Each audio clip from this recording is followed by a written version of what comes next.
And at last I can see the red torrid day above. It's lots.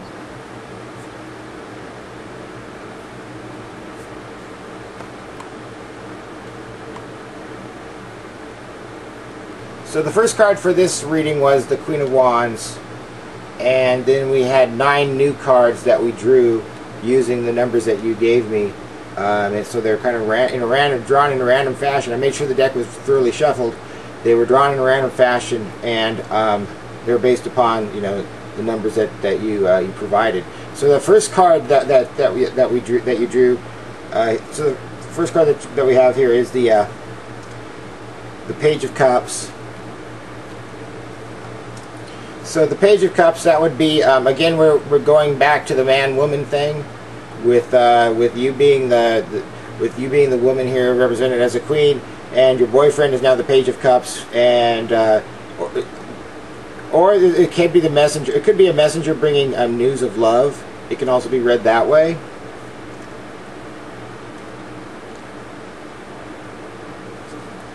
So the third card here is reversed. It's a 7 of Wands.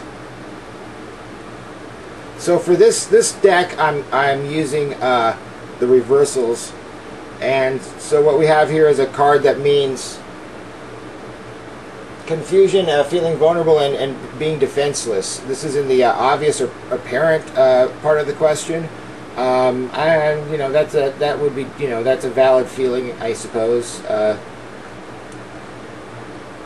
I'm not going to edit. I'm not going to edit this. So I'd also like to point out that if I didn't already, that this is the same. This is the 7 of Wands that we saw before when I did that first reading for you, and it came up in the 3rd spot that time also. But this time it's reversed, and because of the reversal, it's going to mean a lot different than it did in that first reading.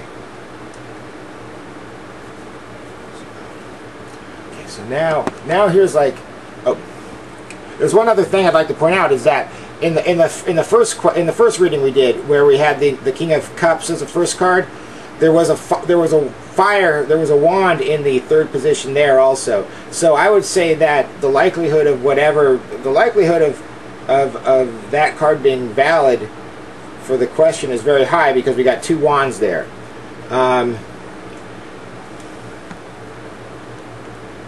So now we move to the card, the 4th position. This is the hidden or unseen part of the question. Well, now we have the Page of Pentacles. So once again, we're getting heavy on the face cards here.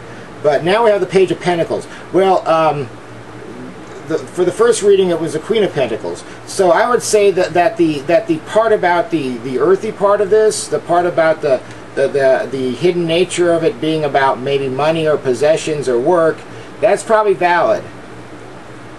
So then our card for the past is the 4 of Swords, also another reversal here.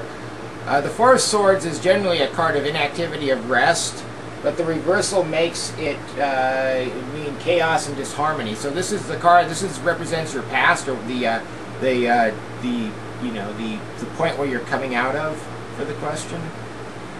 So next we'll move to card number 6. And so here's the Hermit. So we pulled the Hermit in the last hand, and or the last spread, and we pulled the Hermit again in this spread. So now the Hermit is in the this position where Death was. So the future, it looks like it's going to be isolation. So that probably puts us, in a way that really does have a lot to do with the question. A lot of these cards that we keep turning up for you have to do with isolation or being alone.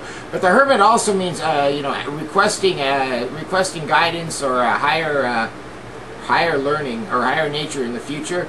Perhaps it could mean going off to school, maybe, or something like that, in a kind of weird way, consulting a guru, something like that. So our 7th card representing you. This one doesn't really seem to fit, but it is another coin to add to our Page of Pentacles. The 9 of Pentacles is one content with financial success and outward accomplishments. It's a card of achievement, of happiness, prosperity. It doesn't really apply, I don't think, at this, for this question, unfortunately. What I think is the 7 of Swords is probably the more likely of the two. So now the 8th card is the point of view of others, And we have the Hangman reversed. The Hangman we'd already pulled in the same hand that gave us the 4 or the 7 of Wands. So now we see another one of our cards from that reading.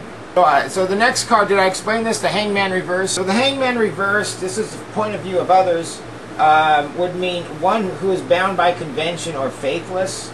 That's the point of view of others in this case. It's just interesting to note that it's a card that we in the first reading when it came up, we said represented sacrifice, and so here's more sacrifice, and just like the Hermit is isolation. So then our ninth card, which is our hopes and fears, is a Fool. Well, this doesn't really help us very much for this reading, because the Fool can mean a lot of different things.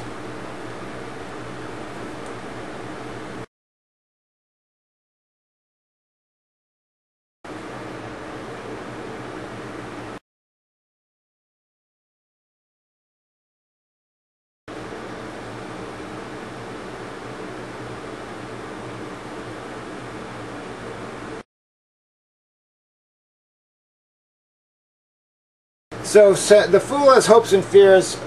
It means one who is enthusiastic but inattentive to detail, immature and carefree yet pure of heart. I think for this reading, it's not really that important. We just want to know what the final card is because we've already done this once for the question. It is kind of interesting though that that we got rid of most of the face cards, but other than that, a lot of these cards represent very similar things, or we've seen them before. So in the 10th position here, the 10th position here you have the Chariot, and that card is, when it's not reversed, is a very positive victory. It means victory over life's adversities.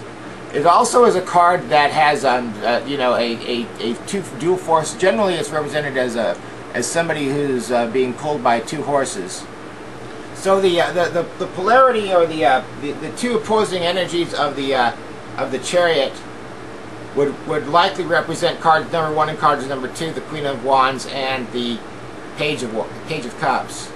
So also, it's just really an astonishing thing to me whenever this happens, and it happens almost every time when I ask the same question a second time using that card.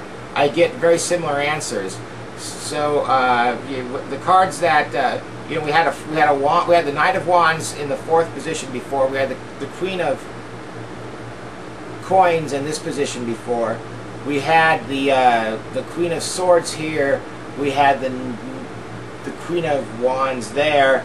We saw this card in the first reading. This card I don't think really fits. The Fool may not really fit, but it doesn't really matter because we can superimpose the ones we got from the last reading, which I think were probably accurate. In which case the Fool represents a Joker, right? The wild card. Then we pull up the Hermit again. That we had the Hermit last time. We got rid of the Tower. We got rid of the Death and Destruction, which is good. And all in all, I think it really sharpened the vision, or gave us a lot more granularity and a lot more what to expect. But the Chariot represents somebody that's in a car going someplace. So I think even at that level, it's a very fortunate thing, I think, and it's going to go in your favor.